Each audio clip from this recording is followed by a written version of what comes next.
문재인 대통령이 인도에 국빈 방문 중인데요. 대규모 경제사들단을 이끌고 인도의 재계 인사들을 만나고 또 삼성전자 휴대전화 공장 준공식에 참석해서 이재용 씨를 만나는 장면이 화제가 되기도 했습니다. 행보를 보면은 경제적인 측면에서 상당히 공을 들이고 있는 모습인데요. 인도는 우리한테 경제적으로 어떤 시장이길래 그런지 김은기 한국외국어대학교 인도과 겸임교수 연결해서 자세한 말씀 들어보겠습니다. 김 교수님, 안녕하세요. 네. 네. 예. 교수님 지금 인도에 계시죠? 예, 지금 인도 델리에 있습니다. 아, 예. 그 현지 시각이 지금 몇 시인가요? 정확하게 하면 한 3시 57분 지나고 있네요. 아이고, 죄송합니다. 이게 새벽 4시도 안 됐는데 이렇게 전화 연결해 주셔서 너무 감사하고요. 예, 감사합니다. 예, 인도에는 어떤 일로 지금 가 계신 겁니까? 한국 식품 최초로 인도에서 채식 인증된 라면을 오뚜기 식품과 개발했습니다. 지난 4월에 첫 수출을 했는데 네. 이를 인도 전역으로 소비 촉진시키기 위해서 마케팅 출장 중입니다. 네, 채식 인증 라면요. 네, 네. 인도 사람들이 먹을 수 있는 라면을 만든 겁니다. 그 쇠고기를 안 먹으니까 그러는 거죠? 육류를 좀 기피하고 하여간 보편적으로 범용으로 소비하게끔 만든 겁니다. 아, 그렇군요. 자, 그 우리나라 기업의 인도 시장 확대를 위해서 가신 건데 문 대통령도 지금 경제 협력을 위해서 인도에 방문 중이잖아요. 네. 이게 우리나라 대통령이 인도에 왔다라는 거를 현지인들도 많이 알고 있나요? 그 현지 분위기는 어떻습니까? 뭐 적어도 인도 정부 차원에서의 환영 분위기는 각별합니다. 아, 예. 지금 여기 델리 연방 수도권 지역 길목에는 뭐 태극기가 걸려 있는 거는 물론이고 문재인 대통령 개인 초상도 걸렸는데 네. 현지인들 말로는 이런 거는 유례가 없는 경우라고 그럽니다. 정부 차원에서의 환영 분위기는 뭐 오늘 어제 첫날에 여러 가지 해프닝을 봐서라도 좀 각별한 것 같습니다. 인도도 이번 정상회담에 뭐 기대하고 있는 점이 많은 모양입니다. 받을 게 좀 많은 것 같습니다. 아, 그렇군요. 근데 인도 하면은 우리가 그동안에 이제 인식하기로는 우리보다 훨씬 못 사는 나라, 뭐 후진국 이런 인식이 좀 많았잖아요. 근데 교수님께서는 이제 오랫동안 인도 시장을 꾸준히 봐오신 또 전문가시니까 인도가 얼마나 많이 변했는지를 정확히 파악할 필요가 있다는 생각이 드는데 어떻게 보고 계십니까? 그래서 이제 후진국이라는 평가는 각 지표의 평균적 수준에서 나오는 말이지만은 개별 항목 하나하나를 볼 때는 이미 글로벌 수준에 올라 있다는 것은 의심의 여지가 없습니다. 아, 그렇군요. 얼마나 변했다는 것은 사실 요즘 인도 어디를 가도 어떤 면을 들춰봐도 그거는 뚜렷이 볼 수가 있는데 한 예로 본다면은 한국보다 앞서 있는 전자화폐 사용이라든가 심지어 길거리 노점상도 이를 사용하고 있고 4억 명 돌파한 스마트폰 사용자들을 기반으로 이루어지는 모바일 커머스, 디지털 기반상은 한국 그 이상으로 이런 것들을 보면 이게 정말 인도냐 하는 반문을 하게끔 합니다. 그 인도가 과거부터 수학이나 기초과학이 굉장히 발달했다는 얘기는 들은 바가 있었는데 그걸 기반으로 또 선진 기술이 또 접목이 되고 있군요. 그런데 기술의 뭐 혁신이 일어난 거죠. 그렇군요. 그 현재도 그렇다면 상당한 경쟁력을 갖추고 있지만 미래 잠재력이 훨씬 더 크게 보인다 이런 말씀이신 것 같은데 맞습니까? 예, 그렇습니다. 예, 그러니까 뭐 포스트 차이나 이렇게 봐도 되는 건가요? 예, 그렇죠. 그렇게 볼 수 있는 이유가 있는데 그걸 우리가 한 3가지로 꼽을 수가 있습니다. 인도 경제 성장의 배경은 자원이 있고 시장이 있고 그리고 이 인도가 가지고 있는 태생적인 글로벌 환경에 의해서 인도 경제의 성장이 지속된다고 볼 수가 있습니다. 예, 그렇군요. 그러니까 문재인 대통령도 신남방 정책을 천명하면서 이제 인도를 빼놓을 수가 없는 거잖아요. 네. 그 인도가 어떤 점이 우리하고 경제 협력을 하면은 시너지가 생기는 건지 또 우리가 어떤 방식을 갖고 인도에 진출하면 경제적으로 성공할 가능성이 큰 건지 좀 쉽게 설명을 해주신다면 어떤 게 될까요? 뭐 쉽게 설명하기는 어렵습니다만은 현대 경제에서 글로벌 밸류 체인이라는 용어가 있습니다. 이는 우리가 가진 것만 사용해서 세계 경제 무대에 서는 것이 아니라 남의 것, 이용할 수 있는 것들을 활용해서 경제적 가치를 글로벌 무대에 내놓음으로써 국가 이익을 얻는 것인데 예. 앞서 언급한 인도가 가지고 있는 세 가지 요소, 예. 자원, 시장, 그리고 그네들의 글로벌 환경을 우리 기업들이 활용을 해서 기업 가치를 높여가는 것인데 이러한 대상이 되는 나라가 인도 외에는 전 세계에서 찾아보기가 그렇게 쉽지가 않습니다.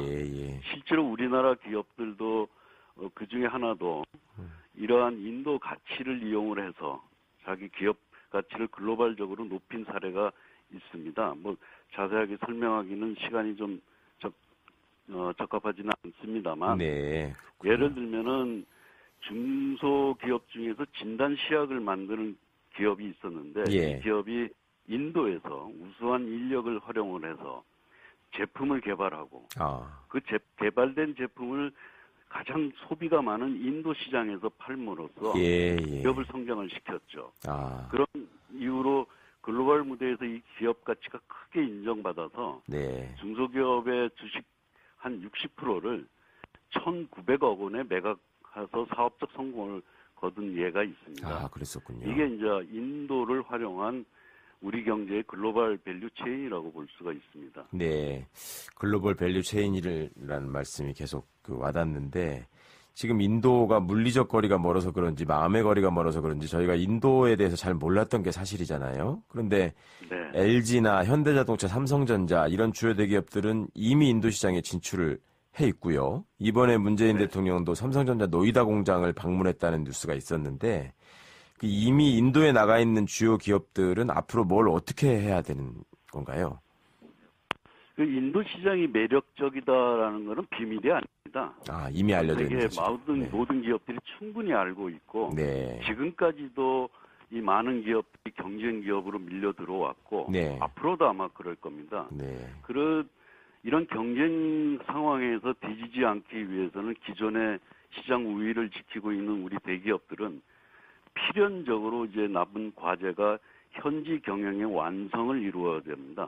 현지 경영의 완성. 요소에서나 생산하는 부분에서나 주변 시장을 포함한 글로벌 확장으로 나가는 데 있어서 현지화를 이루므로써 경쟁력을 키워야지 그리고 밀려 들어오는 글로벌 기업의 도전을 이겨낼 수가 있겠죠. 네. 잘 알겠습니다. 지금 한국외국어대 김용기 교수님 말씀 주시고 계신데요. 근데 왜 우리는 그동안에 인도 시장에 이렇게 소홀했을까요? 과거의 인도로 본다면은 우리보다 가능성이 있다는 것을 당장 인정하기가 좀 싫었던 거죠. 좀 판단을 좀 유보를 시키고 또 그러다 보니까 또 인도가 가지고 있는 고유한 환경이 그렇게 우리한테 쉽지는 않습니다. 그런 까닭에 이 인도를 지속적으로 들여다보고 연구하고 담당하는 그런 자세들이라기보다도 좀 회피하는 뒤로 물러서는 그런 것들이 주된 이유죠. 따지고 보면은 인도에 문제가 있는 것이라기보다도 우리 내부에 인도를 대하는 태도에 문제가 좀 있었다고 볼 수 있습니다. 말씀 듣고 보니까 이제 과거 정권에서 우리나라하고 이제 인도의 관계를 개선하고 협력하는데 또 별다른 의지를 보이지 않았다. 그래서 인도 정부가 한국을 동반자로서 별로 탐탁치 않게 생각할 정도였다고 하던데 이게 지금 한국과 인도 간의 포괄적 경제 동반자 협정 이게 맺어져 있지 않습니까? 2010년도부터 발효됐습니다. 그런데 이제 우리 성의가 부족했다. 이런 게 이제 인도 정부의 판단이었던 것 같은데 교수님께서는 어떻게 보십니까?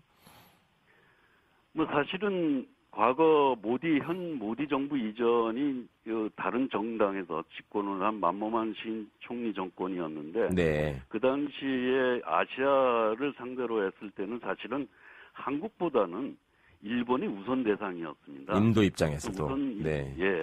인도 입장에서는 그랬죠. 근데 그러한 과정에서 저울질을 하는 과정에 우리가 좀 일본보다 좀 적극적으로 나섰지 못했던 것은 사실입니다.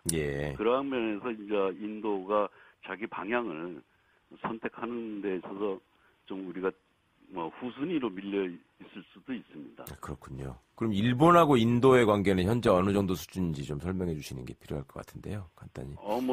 일본이 굉장히 적극적이죠.